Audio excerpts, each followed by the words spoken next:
জীবনে খুশি থাকার মন্ত্র। যেখানে তোমার কোনো কদর নেই সেখানে চাওয়া বন্ধ করে দাও। 2, যে বুঝতে চায় না তাকে বোঝাতে চেও না। 3, যে সত্য বললে রেগে যায় তার রাগ ভাঙাতে চেও না। 4, যে তোমার চোখের নিচে নেমে গেছে তাকে কখনো উপরে তোলার চেষ্টা করো না। আর 5, যে আবহাওয়ার মতো বদলে যায় তার সাথে সম্পর্ক রেখো না। মানুষ বড়ই আজব, যে অবহেলা করে তার পিছনে দৌড়ায়, আর যে গুরুত্ব দেয় তাকেই অবহেলা করে। যত বড় হবে বুঝতে পারবে একা থাকাটা বিরক্তিকর নয়, বরং একা থাকলে অনেক শান্তিতে থাকা যায়। একটি পুরুষ সেই সময় খুব কষ্ট পায় যখন সে নিজের জীবন বাজি রেখে পরিবারের জন্য সারাদিন কঠোর পরিশ্রম করে যায়, অথচ দিনের শেষে তাকে বোঝার মতো কেউ থাকে না। একদিন ব্যথা টাকাকে বলল, তুমি কত ভাগ্যবান, সবাই তোমাকে পেতে চায়, সবাই তোমায় ভালোবাসে, আর আমি কত অভাগা দেখো, সবাই আমার কাছ থেকে দূরে চলে যেতে চায়, আমায় কেউ চায় না।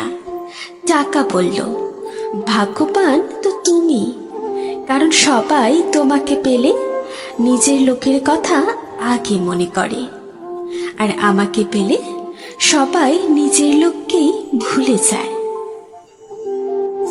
যদি তুমি দ্রুত হাঁটতে চাও তাহলে একা হাঁটো, আর যদি অনেক দূর এগোতে চাও তাহলে একত্রে হাঁটো।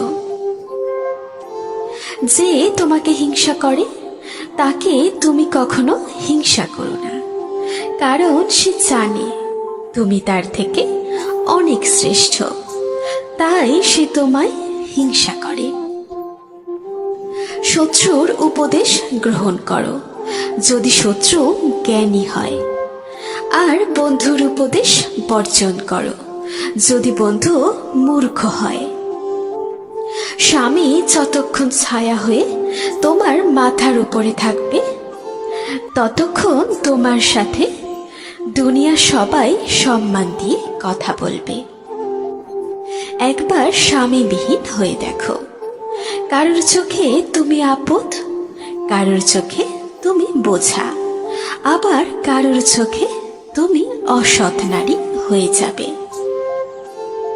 একটি রুমের ভেতরে 4টি মোমবাতি জ্বলছিল। মোমবাতিগুলো একে অপরের সাথে তাদের নিজস্ব ভাষায় কথা বলা শুরু করলো। প্রথম মোমবাতিটি বলল, আমি শান্তি, কেউ আমাকে বেশিক্ষণ জ্বালিয়ে রাখতে পারে না, আমি হুট করেই নিভে যাই। কিছুক্ষণ পরে সেটি হুট করেই নিভে গেল।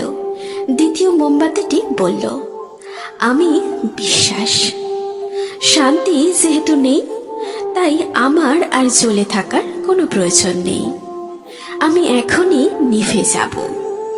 কথা শেষ করার পর দ্বিতীয় মোমবাতিটি নিভে গেল। তৃতীয় মোমবাতিটি এবার মুখ খুলল, আমি ভালোবাসা। ওরা যখন নিভে গেছে আমার আর বেশিক্ষণ চলে লাভ নেই। মানুষ আমাকে গুরুত্ব না দিয়ে একপাশে সরিয়ে রাখে। শুধু তাই না, ওরা প্রিয় মানুষগুলোর সাথেও ভালোবাসার অভিনয় করে। কথা শেষ করে তৃতীয় মোমবাতিটিও নিভে গেল। কিছুক্ষণ পর রুমের মধ্যে একটি শিশু প্রবেশ করল। 3টি মোমবাতি নিভে যাওয়া দেখে শিশুটি তাদের প্রশ্ন করল, তোমরা জ্বলছ না কেন? পুরোপুরি শেষ না হওয়া পর্যন্ত তোমাদের জ্বলা উচিত ছিল। দেখো চারপাশটা কেমন অন্ধকার, আমার তো ভয় করছে। তারপর শিশুটি ভয় পেয়ে তাকিয়ে কাঁদতে শুরু করলো। এবার 4 নাম্বার মোমবাতিটি মুখ খুলল, ভয় পেও না, আমি যতক্ষণ চলছি তুমি চাইলে আমাকে দিয়ে বাকি মোমবাতিগুলো জ্বালিয়ে নিতে পারো। আমার নাম আশা। শিশুটি আশা নামক মোমবাতিটি দিয়ে একে একে বাকি মোমবাতিগুলোকে জ্বালালো। সমস্ত রুম আবার উজ্জ্বল আলোতে আলোকিত হয়ে উঠল। গল্পটি রূপকথার। হাজারো হতাশা, দুঃখ আর সমস্যার অন্ধকারে ডুবে গিয়েও আশা নামের মোমবাতিটিকে কখনো নিভতে দেওয়া উচিত নয়। গল্পটি রূপকথার।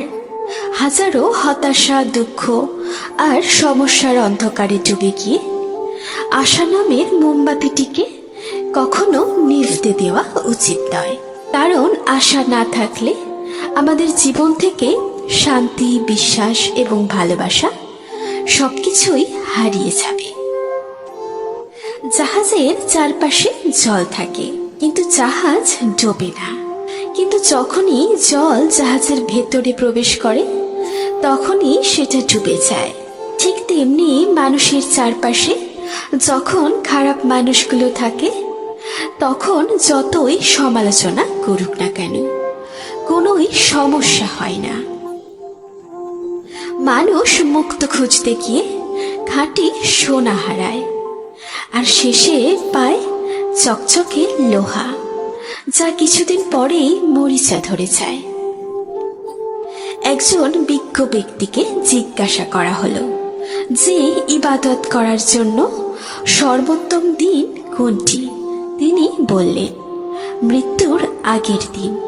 সে হতভম্ব হয়ে বলল, মৃত্যুর সময় তো কারো জানা নেই। বিজ্ঞ ব্যক্তিটি বললেন, তাহলে জীবনের প্রতিটি দিনকেই জীবনের শেষ দিন বলে মনে করো। নিজের স্ত্রীকে প্রচুর ভালোবাসুন এবং ভালো রাখুন, কেননা একটু ভালো থাকার আশায় সে আপনার কাছে এসেছে। সহজ সরল লোক যেমন করে হোক সম্পর্ক টিকিয়ে রাখার চেষ্টা করে। প্র্যাকটিক্যাল লোক সম্পর্কের ফায়দা ওঠায়, আর প্রফেশনাল লোক ফায়দা থাকলেই তবেই সম্পর্ক বানায়। যার টাকা নেই সে গরিব নয়। গরিব তো সেই যে নারী তার বৈধ স্বামী পেয়েও তার প্রতি সন্তুষ্ট হয় না, পরপুরুষের প্রতি আসক্ত হয়, তাকে স্বর্গসুখ এনে দিলেও সে সন্তুষ্ট হয় না। স্বামীর ভালোবাসাকে কখনো অমর্যাদা করবেন না। জীবনের 80% সময় তিনি আপনার পরিবারের মুখে হাসি ফোটাতেই গাধার মতো খাটেন। ভালোবাসার মানুষ জীবনে আসার চেয়ে ভালো রাখার মানুষ জীবনে আসাটা অত্যন্ত জরুরি।